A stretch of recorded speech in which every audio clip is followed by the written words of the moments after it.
اصحى يا نايم، اصحى يا نايم، اصحى وحد الدايم.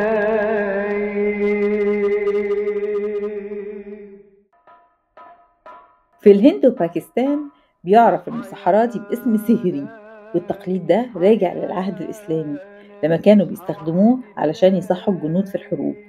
ومع مرور الوقت بقى جزء لا يتجزأ من الثقافة الهندية الإسلامية، وبقى بيتم في شهر رمضان بشكل أساسي.